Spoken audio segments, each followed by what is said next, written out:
I filed for divorce with Jason. I don't want anything except the money. Jason put his hands in his pockets and sneered, you don't even want your son whom you love so much? No, I don't. Because my son's birthday wish when he turned 5 was, Dad and Mom, can you get divorced? I want Aunt Mandy to be my mom. I handed the divorce agreement to Jason. He looked at it as if it were just an ordinary document on the table. His eyes were cold and distant. His passion for me probably only showed up when he was insatiable at night.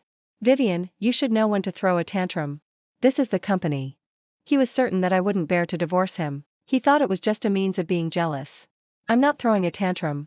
I was arranged to wait in the reception room like an ordinary visitor for a full 3 hours.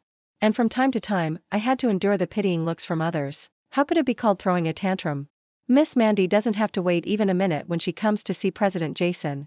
So the rumor that President Jason hates his wife is true, huh? It was true. Their President Jason really didn't like his wife. The person he liked had always been Mandy. Jason, I want a divorce, and the sooner, the better.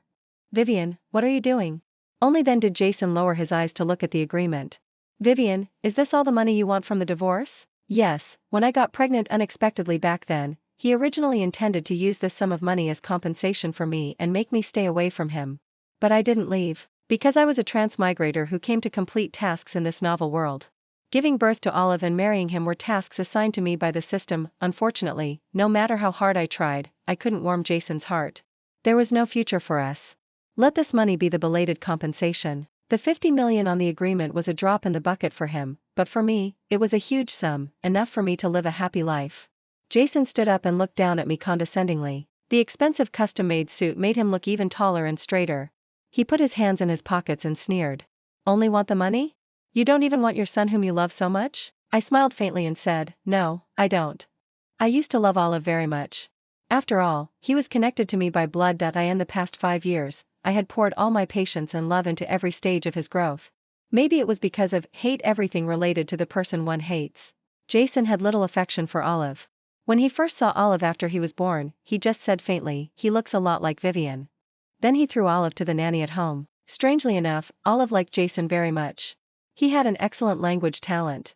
When he just turned 3, he could say to me with a cold little face, Dad doesn't come home. It's your problem, Mom. I just thought it was childish talk. Later, when he was 4 years old, he saw Mandy who had returned to the country after divorce for the first time. When he got home, he told the nanny, no wonder Dad likes Aunt Mandy. I like her too. Aunt Mandy is gentler than Mom and can make me happier than Mom. Just because I didn't let him eat too many candies, he pouted angrily. I just came out of the kitchen when I heard his accusations. I held back the discomfort in my heart and said softly, Olive, Mom will buy you new candies. Mom made them by herself. The combination of pears and hawthorns is delicious and healthy. But he grabbed the pear and hawthorn candies I made and threw them hard into the trash can. He shouted loudly, I don't want the trash you made. I want the fancy candies that Aunt Mandy brought from Italy. What if I want to get cavities? I stared at him blankly. The son I gave birth to was so much like his father. Neither of them could be warmed up, especially on the day of his 5th birthday party. Both father and son invited Mandy. When I was putting candles on the cake, the long-absent system voice suddenly rang in my mind, Host, sorry to keep you waiting. I'm back. Although others couldn't hear its voice, I still subconsciously walked out of the hall. Host, your tasks have been completed. You have enough points to go back. In the original world, I was accidentally injured and became a vegetable. So I made a deal with the system that I could wake up if I completed the tasks. You can also choose to stay. After all, you have a family now. In the original world, you were all alone too. Just when I was hesitating, Olive made the decision for me. As soon as I stepped into the hall, I heard his birthday wish. His voice was clear, loud, and he didn't even avoid me at all. Dad and Mom, can you get divorced? I want Aunt Mandy to be my mom. Everyone was stunned for a moment. Jason just frowned slightly and said, make another wish. Mandy covered her mouth and smiled, oh, you can't say that. You're such a cute kid. But there was an unmistakable look of smugness in her eyes. I smiled. I turned to the system and said, help me go home. I don't want to wait a second longer. But the system told me a piece of bad news. Since the central system has received too many hosts who have transmigrated for the 2nd or 3rd time, there is now a cooling-off period for leaving the system. I was stunned. The system coughed lightly, just like the divorce cooling-off period for you humans, you need to wait. Wait for how long? 3 years. 3 years? System, you're such a rascal.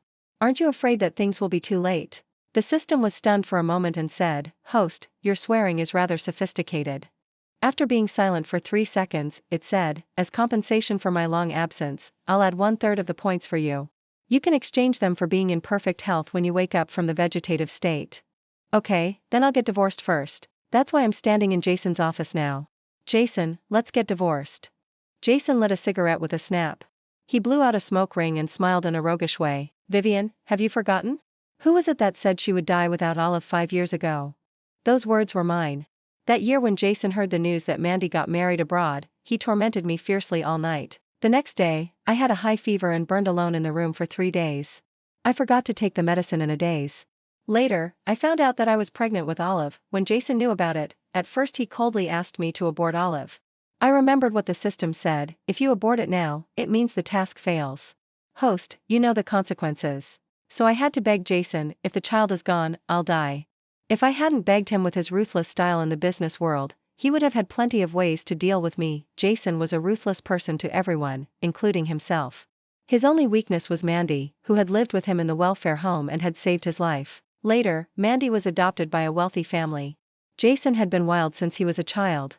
He fought his way from a street punk to a business tycoon, risking his life all the way, just to get the approval of Mandy's adoptive parents and marry her. Unfortunately, before he had a chance to give away the huge pink diamond in his hand, the news came that Mandy got married. It was a long time later that I learned that Jason suddenly proposed to me. It was also because of a word from Mandy. Jason, I'm married. I hope to hear your good news. I looked at Jason's handsome face, but in my heart, I was thinking, I hope I'll never see him again in the future. I said faintly, since both you and your son like Mandy, after the divorce, you can form a family. Everyone will be happy. Isn't that good? Jason narrowed his eyes and looked at me. A hand with well-proportioned knuckles pinched my chin. He sneered contemptuously, playing hard to get? Then he put away his smile and said harshly, you want to play, right? I'll play along.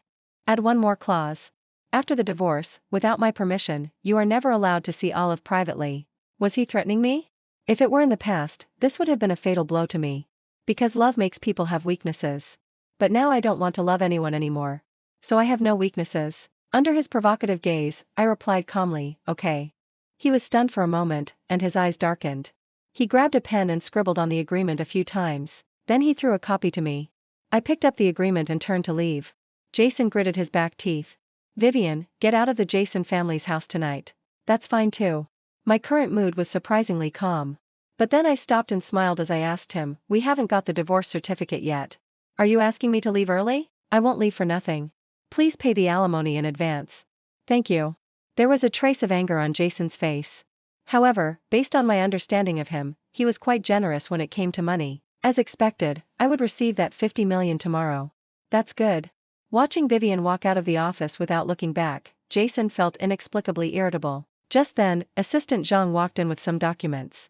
He had been following Jason for many years and could be regarded as a confidant. Brother Jason, Sister Vivian wants a divorce? While smoking, Jason said coldly, she's just making a fuss. She doesn't dare. How could she bear to leave Olive behind? Assistant Zhang smiled and said, that's true. Sister Vivian loves you and the child so much. Maybe she's just having a little tantrum. Brother Jason, just coax her a little. No need to coax her. Based on my understanding of her, she'll come back crying and begging for my forgiveness within 3 months. Assistant Zhang smiled, put down the contract, and walked out. Jason looked down from the 30th floor at the gradually lit up lights of thousands of households below. For no reason, he thought of Vivian from many years ago. The first time she was under him, she was nervous and scared, like a helpless little rabbit. Her eyes were red, and her voice was trembling. She also said some things that he didn't understand. Jason, I'm not just here to conquer you. Actually, I really like you. Otherwise, I wouldn't do this kind of thing with you. Jason, be nicer to me in the future, okay? Jason bent down and sealed her chattering lips with his own, as well as her soft crying throughout the night. Over the years, Vivian had been very obedient. The only thing that angered him was that she had the nerve to play tricks and use the child to force him. She also absurdly said, if the child is gone, the task will fail, and I won't exist either. He had to punish her. So in the past 5 years, he had never given her a good look. Anyway, she had nowhere to go. She would stay by his side until she died. Her naive pleas echoed in his ears again. Jason, I want to have a cute child. It would be nice for the 3 of us to live in a warm little home, okay? No. He didn't want to have a family at all. He had never had a family since he was a child. Now that everything was in his hands, he didn't need this thing even more. On the day Vivian filed for divorce, he somehow skipped the dinner party and went home early. Where's Vivian? The nanny said in a low voice. Madam moved out this afternoon. Jason only felt that the irritability in his heart grew stronger, but he didn't show it on his face. He just snorted coldly and said, she's really good at pretending. Then he walked into the study and didn't pay any more attention. After getting the agreement, I went back to Jason's house. I simply packed a few things and was ready to leave. Olive was sitting in the living room playing with a tablet computer and holding a candy in his mouth. The colorful candy wrappers were scattered all over the floor. He looked up at me and said faintly, Dad allowed me to eat them. They're from Aunt Mandy. Mind your own business. I smiled and said, I don't care. You can eat 100 of them if you want. I crouched down and pinched his face. It's you who will get cavities, not me. Olive, I'm leaving. Where are you going? Making room for you to welcome your new mom. I won't come here again in the future. Olive frowned. His expression was exactly the same as his father's. Mom, stop talking nonsense. Dad said you're an orphan too. Besides sticking to Dad shamelessly, you have nowhere to go. Mom, grow up, will you? Aunt Mandy wouldn't be as childish as you. At your age, you're still running away from home. Mom, just go. I won't miss you. Then he lowered his head and continued playing games. If it were in the past, I would gently take away his electronic device. Then I would tell him, Mom will play Lego with you, okay? Mom will swim with you? Mom will read picture books with you. I would sacrifice a lot of time for self-improvement to accompany him with high quality. Now I don't care anymore. Whoever wants to take care of him can do it. Okay, Olive. I hope you can always be so tough. After saying that, I dragged my small suitcase and walked out of the door of Jason's house. The warm sunlight shone on me. It made my eyes hurt a little. For words came to my mind, live towards the sun. I rented an apartment in a high-quality community with 2 elevators serving 1 household. There was no need to buy it since I couldn't take it away in 3 years anyway. The environment in the community was pleasant. I could see the sea when I opened the window. However, I could also see someone jumping into the sea. A little kid was walking slowly towards the waves all alone. I instinctively rushed downstairs in my slippers. It was just across a road and a green belt to the beach. I picked up her small body. Where are your parents? The little girl was about 3 years old with round eyes like grapes. Her eyes were wet as if she had just cried, but she didn't say a word and just held on to her little skirt tightly. Candy. A young and good-looking man walked over. It turned out that I hadn't noticed before that there was a person sitting on the hammock in the tree on the beach and had been watching the little girl. Thank you. But don't worry. She didn't dare to go forward. I was watching. The man stepped forward to pick up the girl. Candy, let's go home with Dad. The girl, however, clung tightly to my neck. Her little pink mouth uttered 2 words, hug. The man was stunned for a moment and then said with a smile, this is the first time Candy has taken the initiative to ask a stranger to hug her. This kid was so soft and smelled of milk. She felt really nice to hold. I couldn't push her away, so I had to carry her all the way back to the community. Unexpectedly, they lived right next door to me. The man thought for a moment and said, Miss Vivian, Candy really likes you. I know you're single and currently unemployed. There are just the 2 of us, father and daughter, in our family. I'm clean living and have no bad habits. I'm a doctor. I handed the child back to him. In a voice that the child couldn't hear, I said, even if you're a doctor, you shouldn't use the child to flirt with others. And you even inquired about my personal information? You look like a male model, but your behavior is so sleazy. He looked at me in astonishment. Miss Vivian, I wanted to ask if you could help take care of Candy for a while? Until I find a nanny that Candy likes. Of course, you can set the pay as you like. Ah, that's what he meant. He coughed lightly. Well, the reason I know your personal information is that I'm your landlord. Then I verified the information and found that he was indeed the real landlord. I've always been the kind of person who can correct mistakes when realizing them and adapt to different situations. Mr. Landlord, I'm sorry. I was the one being sleazy. Perhaps because I was softened by the little girl's pitiful eyes, I agreed to take care of little Candy for the time being. She was very quiet and didn't talk much. When she didn't go to kindergarten, she often obediently brought her little stool and sat there watching me arrange flowers or draw pictures. Whenever I finished something, she would clap her little chubby hands and praise me. Great, Vivian is so great. I asked her to call me by my name. I liked it this way, being friends with children. Occasionally, I would be lost in thought for a moment. Olive had never been like this. He always complained, Mom, it's so boring. Play Lego with me. A cute and soft little kid like Candy was really a healing presence. The only strange thing about her was that she often called out Mom and Dad in her sleep. When she woke up, her eyes were wet. I felt so sorry for her that I held her in my arms and gently comforted her. I gave her a pear and hawthorn lollipop that I made. She put it in her mouth, and her eyes narrowed contentedly into little crescent moons. She gave me a kiss, which smelled of sweet fruit. When her father Daniel came home from work, she showed off to him, "Dad, the candies made by Vivian are tastier than the ones you bought." Sometimes she was reluctant to finish it all at once and would take small bites slowly. I smiled and said, "Eat it. If you like it, I can make more for you." It turned out that something that Olive had looked down upon was treasured by others. Before the divorce, my life revolved around Olive. Even if I went out for just a short while, I would worry about whether Olive had bumped or hurt himself. Perhaps it was because of Candy's company. In the days since I left Jason's house, I seemed to seldom think of Olive or anything about the Jason family. Instead, the housekeeper had contacted me several times. "Master is not used to it without you telling him bedtime stories. He'll get used to it. Master has a toothache. Do you want to come back and accompany him?" "No, I'm not a doctor." A few days later, I unexpectedly ran into Olive. Daniel went to another city for an exchange meeting and asked me to help pick up and drop off Candy for a few days. But I overlooked the fact that the new kindergarten that Candy attended was the same as Olive's. Daniel was really willing to spend money on sending her to such an expensive private kindergarten. I carried Candy out of the car and just sent her inside. Then I bumped into Olive head-on. Jason was sitting in the car with an expressionless face. Olive opened his mouth wanting to shout, "Mom." But he swallowed the words back. Even though we were divorced, he was still my son, an old acquaintance. I greeted him generously, "Hi Olive." However, he didn't respond. He was like an inflated pufferfish and ran into the classroom angrily. Jason, my ex-husband in the car, was also an old acquaintance. But I didn't really want to greet him. Unexpectedly, he deigned to get out of the car and spoke first. "Didn't I say that you're not allowed to see Olive privately without my permission?" I was so angry that I laughed. I didn't go to see him on purpose. It was a chance encounter. Believe it or not. I couldn't be bothered to pay attention to him. Jason sneered behind my back. "Vivian, how long are you going to be so stubborn?" Vivian had been away from home for over a month. Jason didn't understand. She was just a slender person. Why did the house seem so much emptier without her? But he didn't feel particularly uncomfortable. It was just that Olive often cried. He pestered the housekeeper and asked, "When will Mom come home?" Jason didn't know what to make of his feelings for Olive. Perhaps because he himself had been an abandoned child beside a garbage dump when he was young. He had never experienced what it was like to have parents. So, he didn't really know how to be a father. "Stop crying. What does it look like for a boy to cry?" Olive hiccuped from crying. "Dad, can you tell bedtime stories like Mom?" "No, you don't have to sleep if you don't want to."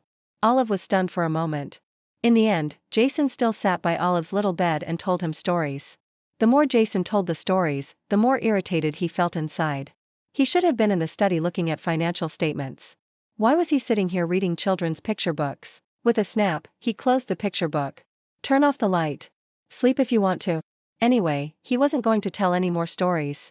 Olive pursed his lips and reluctantly slipped under the quilt.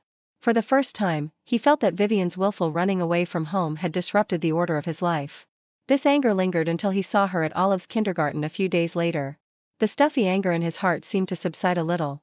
He knew it. How could she bear to part with her son? She had deliberately chosen the rare time when he was sending Olive to school to show up. She was just being stubborn and playing games. She refused to be Mrs. Jason properly and insisted on making a fuss about getting divorced. "Housekeeper, ask for leave for Olive for the next few days. He won't go to kindergarten for now." He wanted to make Vivian's trip in vain. "Want to see the child? Fine, come and beg him." But 3 days later, the housekeeper said hesitantly, "Madam still goes to the kindergarten every day." "President Jason, it seems that Madam is sending another family's child to school.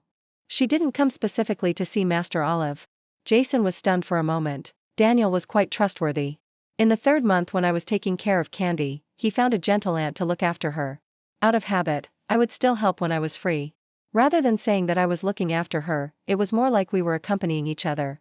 When Daniel wasn't busy, he would often cook to entertain me. Perhaps it was because of his professional habit as a doctor. He would often dissect the fish to remove the bones first, or remove the bones from the meat before cooking. But the taste was quite good. Every time, I ate the dishes with a bit of fear but also satisfaction. After dinner, Candy would play with magnetic puzzles on the small table in the living room as usual. We sat on the sofa and chatted. There was an inexplicable sense of peace and tranquility. I heard from the aunt that Candy has been calling out Mom and Dad in her sleep again recently. Daniel hummed in response, "The new aunt, Candy needs some time to get used to her." I couldn't help asking, "Did you do something that made Candy wake up crying from her sleep?" Daniel said in a low voice, "Candy's parents passed away unexpectedly last year. Candy needs a psychological adjustment process. I was stunned for a moment. Then who are you? A kidnapper? Daniel couldn't help but curl up the corners of his mouth. What are you thinking? I'm her uncle. After my sister passed away, I adopted her and we live as father and daughter so that she won't receive strange looks from others outside. I patted him and said, you're quite responsible. Suddenly, Daniel got very close to me. I could even smell the faint fragrance of grass on him.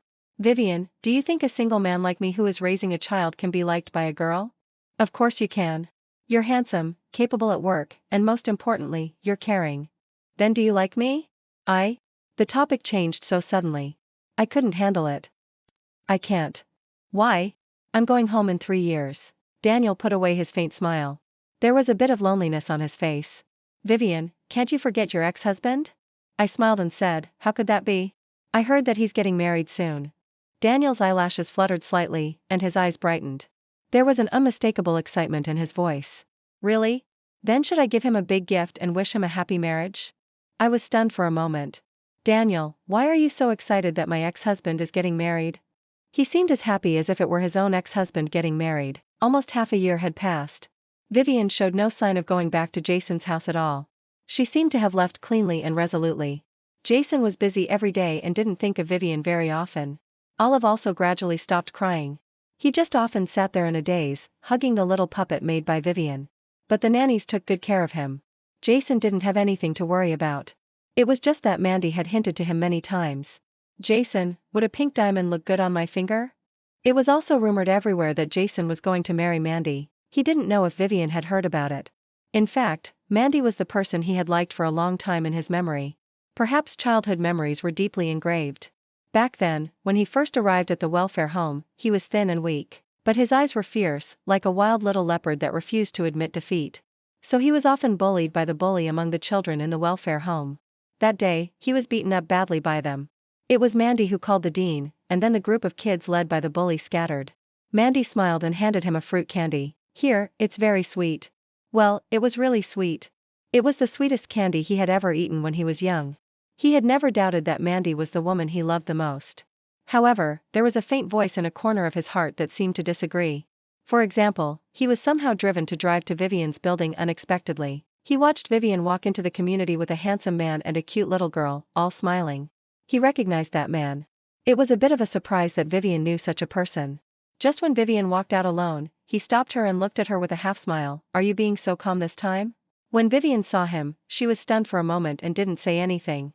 Shouldn't she be happy that he came? She didn't take the opportunity he gave her? Since she didn't say anything, Jason felt inexplicably annoyed. Vivian, you know my temper. Once I make a decision, I won't change it. If you still want Olive, then move back by yourself. Otherwise, when I marry Mandy, you'll have no chance. Vivian's expression was as calm as when she filed for divorce in his office half a year ago. Congratulations, President Jason. Thank you for your trouble, President Jason. If you want me to give a gift, you even came here in person. Jason's heart inexplicably ached. A nameless fire flared up instantly. Vivian, do you think you've caught a big fish? I was stunned for a moment. What big fish? Jason sneered. Daniel, the young master of the Daniel family in South City. I had vaguely heard Jason mention it before. In the business world, the Daniel family in South City was the toughest opponent for him. They had both legitimate and illegal influence and were extremely wealthy. On the surface, Daniel is just a small doctor, but after all, he's the only heir of the Daniel family and will eventually go back to inherit the family business. You think their family will marry a divorced woman like you? I didn't like what he said. What's wrong with being divorced? Is it the woman's fault for being divorced? Many people are divorced just because they had bad luck and met scumbags. Jason, it's lucky that you have some money. Otherwise, with your bad temper, your preference for cold violence in marriage, and your habit of taunting your ex-wife after divorce, in our village, you'd be a bachelor for life. Jason was rarely left speechless and his face darkened. However, I somehow felt a bit smug. Ignoring his dark face, I turned around and left. Unexpectedly, I ran into Daniel, who had been eavesdropping for an unknown amount of time. I coughed lightly and said, I'm usually quite gentle. I'm not like this usually. Do you believe me? Daniel nodded and said, I believe you. As we walked, somehow, we suddenly looked at each other and smiled tacitly. I asked him, what are you smiling at? Vivian, you're really cute when you scold people. Of course, I think what you said makes a lot of sense. Although I wasn't a young girl anymore, but being praised by a good-looking man who had feelings for me, I couldn't help blushing. I quickened my pace and walked forward. Daniel followed at a leisurely pace. Vivian, the most important thing is that I'm the one who decides my own marriage. It has nothing to do with the Daniel family. Vivian, did you hear that? 1 week before Jason's wedding, Olive unexpectedly came to see me accompanied by the housekeeper. Olive was almost 8 years old. He had lost his baby fat, grown taller, and now looked a lot like Jason. Hi, Olive. His eyes were slightly red. Mom, I took Olive upstairs. Did your dad agree to let you come? I knew that without Jason's permission, the housekeeper wouldn't dare to bring Olive here. Olive nodded. Mom, do you really not want me at all? I smiled and said, Mom doesn't not want you. It's always been you who didn't want Mom. Then why don't you come home? I let out a soft sigh. I divorced your dad. After a divorce, people don't live together. Olive turned his head away and looked down at the floor with his eyes lowered. Can't you come back for me? If you do this, how can you say you don't not want me? Olive, why should I come back because of you? Although Olive was young, he was very smart. When I talked to him, I didn't treat him like a very young child because he could understand. Once, because of the task in the novel world, I really wanted to survive. Also, because I lacked love, I desperately wanted the ideal family in my mind, with a loving husband and a cute child, and I was so persistent about it. But everything is like sand in your hand. The tighter you hold it, the faster it slips away. In the past 5 years, I only revolved around you and your dad, and I became unlike myself. This kind of self-moving sacrifice is meaningless. I wasn't happy. Only by loving yourself first can you have the ability to love others. Olive, there's nothing wrong with Mom loving herself first. Olive seemed a bit confused. He muttered in a low voice, then why didn't you take me with you when you got divorced? I told him seriously, I could have taken you with me. I could have chosen not to go back to my own world. After all, since I gave birth to you, I do need to be responsible for you. But Olive, think about it carefully. If you lived with me, there wouldn't be luxury cars for you to ride in, there wouldn't be a huge fortune for you to inherit, and there wouldn't be a group of nannies and drivers around you all the time. All there would be is the ordinary life you see in front of you. Are you willing to accept that? Olive hung his head and didn't say anything. I knew my own child. He had his own choice. Suddenly, there was a knock on the door. When I opened the door, a little pink sweetheart cannonball rushed into my arms. Vivian, Vivian, I want to eat the pear and hawthorn candies. Candy blinked when she saw Olive. Vivian, is this handsome brother your son? I smiled and nodded. Vivian grabbed a handful of the pear and hawthorn candies on the table and handed them to Olive. Brother, have some. The ones made by Vivian are really delicious. They're both healthy and delicious, much tastier than the fancy candies bought outside. Olive took the candies and suddenly burst into tears. Mom, I'm sorry. I knew that he remembered the time when he threw the candies I made by hand into the trash as if they were garbage. Sometimes, the things you throw away with your own hands are very hard to get back. Love is the same. Jason married Mandy. The wedding was unprecedentedly grand and luxurious and became a trending topic in South City.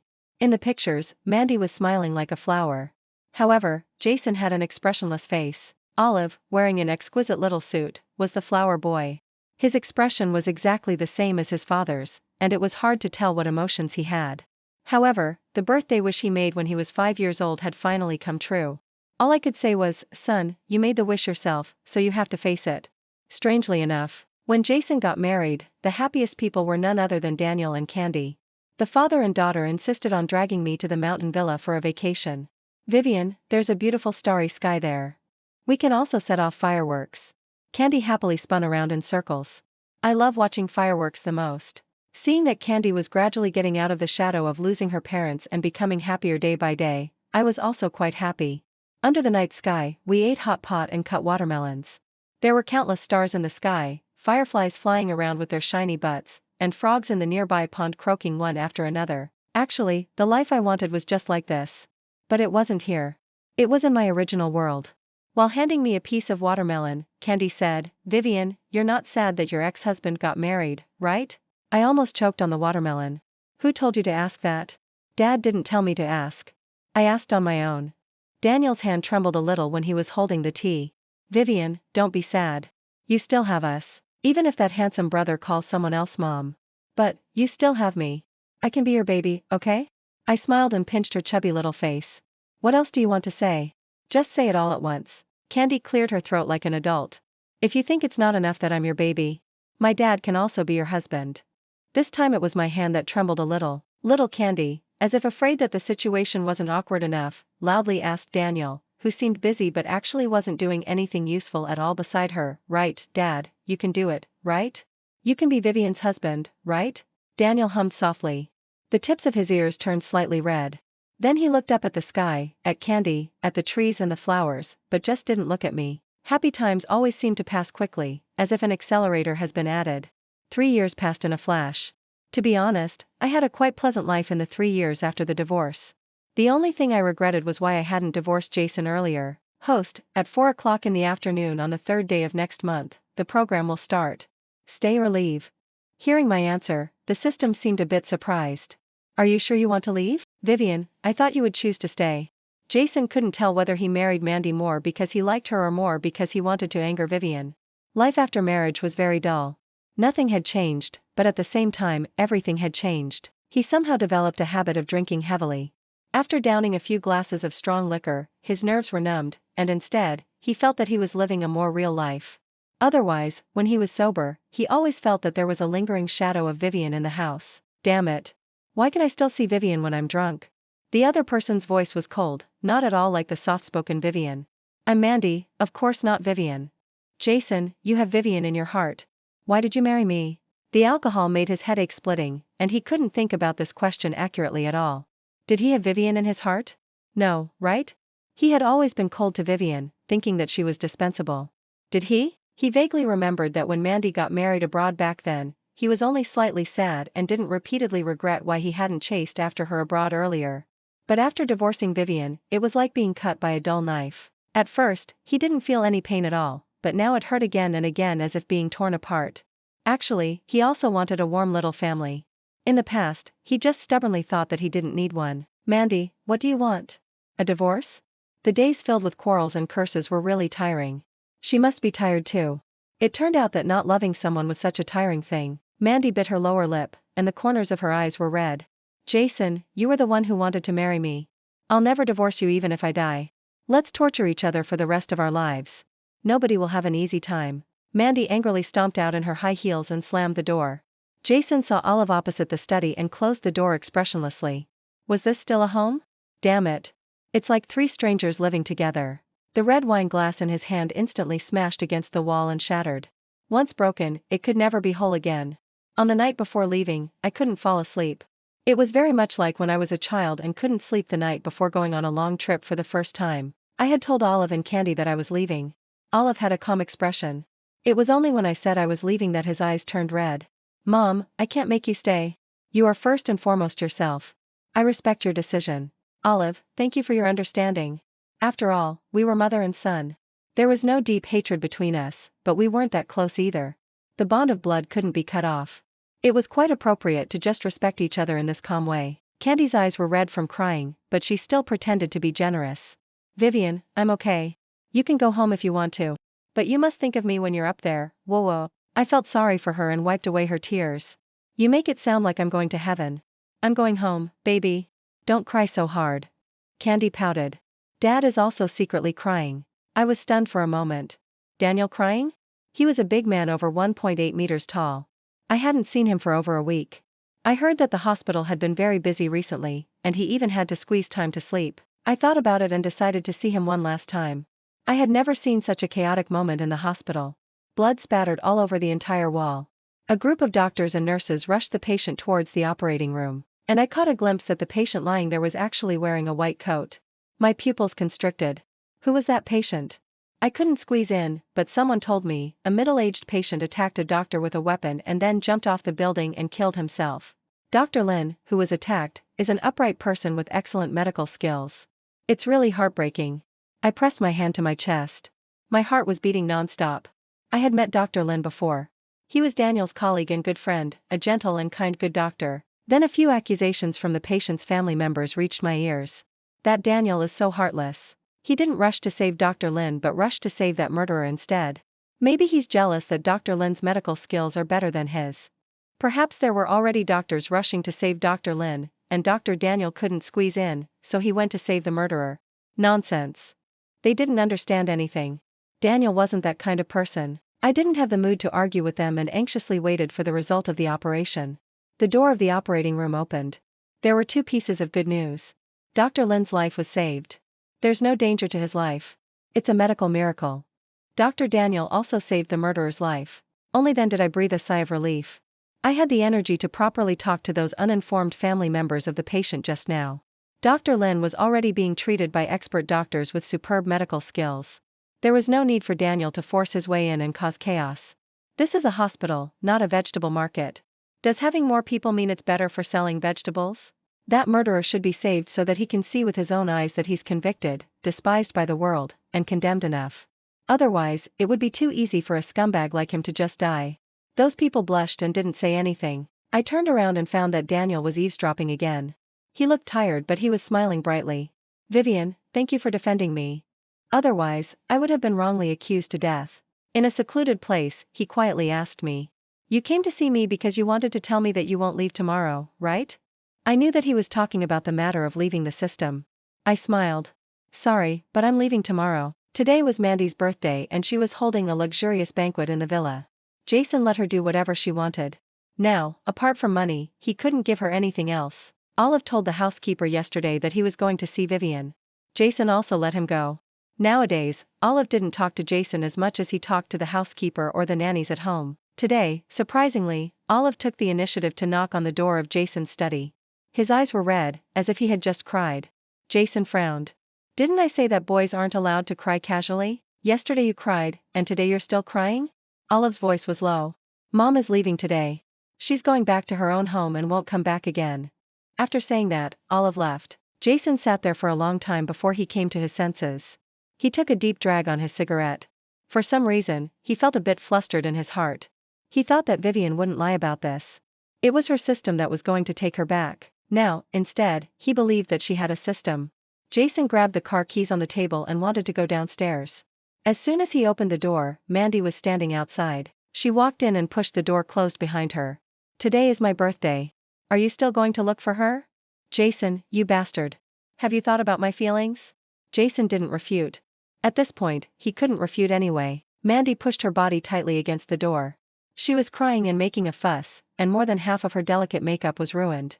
Jason gritted his teeth and said, "Get out of the way. Today, I won't let you go out to find her even if I die." Jason didn't want to hurt her. Because he thought that she was also quite pitiful. A woman whose husband didn't love her. He just stood by the window and sneered. Mandy, I won't interfere with you, and you don't interfere with me either, okay? Did you think about my feelings when you did those shitty things? Mandy's face visibly darkened. What things? Jason looked at her now as if she were a stranger. Assistantly, Director Mandy, you can find whoever you want. Please don't harm the people around me. Mandy burst into shrill cries. If it wasn't for you ignoring me and using cold violence on me, would I have done something wrong? Jason glanced at his watch. There was no time left. He pushed open the window on the second floor and jumped directly. If he didn't leave now, he felt like he was going to go crazy. As soon as Jason got in the car, he stepped on the accelerator to the floor. Maybe this was his last hope. He hoped that Vivian could stay. However, things didn't go as he wished. He drove like crazy all the way and collided with a sports car coming from the opposite direction at a corner. Amid the screeching sound of the collision, he completely lost control of the car. His consciousness gradually became blurred. The airbag popped out. Blood was dripping from his head. One of his legs was stuck under the seat and couldn't move. It was probably broken. This was the first time Jason had cried since he became an adult. He cried like a child. He knew that he had no chance left. There was no chance for him to make Vivian stay anymore. Today is the day for me to leave the system. However, I didn't leave, and nobody knows about it. I managed to find Daniel and his daughter. In the afterglow of the setting sun, Daniel stood there like a fine sculpture. He was quietly looking at the coastline in the distance, with a lonely and dejected look on his face, and Candy was using the small shovel I gave her to dig in the sand. While digging, she was muttering to herself. I walked closer to listen and couldn't help laughing. Crab, don't pinch me. Vivian has left. I thought of 100 happy things to hold back my tears. Dad could hold back, and so can I. If you pinch me and it hurts, I'll really cry for you to see. I crouched down and removed all the small crabs in the sand. Dig away, baby. Candy took a look at me, was stunned for a moment, and then turned around and shouted loudly. Dad, come quickly. I'm having hallucinations in broad daylight. I saw Vivian. In the setting sun, Daniel slowly curved the corners of his mouth, and the corners of his eyes were still a bit red. Candy, it's real. Vivian is back. Candy went crazy with joy. Vivian, you're not leaving, right? Daniel put his hands in his pockets. Didn't you say you were going to leave today? I pointed to the cake placed aside. It's your birthday today. Can't I go out to buy a cake? Daniel's smile became visibly brighter. Candy started running around in circles on the beach. The waves chased after her little feet, making cheerful sounds. Daniel's eyes flickered. Hey, it's not because of us that you're delayed from going home, is it? How embarrassing. Vivian. The corners of my mouth lifted. Daniel, you're being a bit cheeky. Of course it's not because of you guys. It's because I can't go back for the time being. Yesterday at the hospital, the system was still complaining. Sure enough, women are fickle. Last month you said you wanted to leave the system, and now you want to stay? System, please help. Can I use my points to exchange for Dr. Lin's life? Because the system told me that originally Dr. Lin couldn't be saved and would unfortunately pass away. Sure, host. Once you confirm, all your points will be cleared at once. Then you'll have nothing and won't be able to go home. It's okay, system. I'll accumulate more points. If it's still not enough, I'll just use your points. I'll borrow from you. The system got angry. You're such a pain. Don't always think about using mine. I'm a stingy and selfish system. No, you're a kind system. I know that actually there was no 3-year cooling off period at all. The system made it up. The central system wouldn't set such a stupid rule, because the system hoped that I could be happy more than anyone else. It was afraid that when I woke up from the vegetative state in the original world, I wouldn't be able to adapt. The system hoped that I could find my own happiness in this world. Even the house I'm living in now was found with the help of the system. Host, this one is good.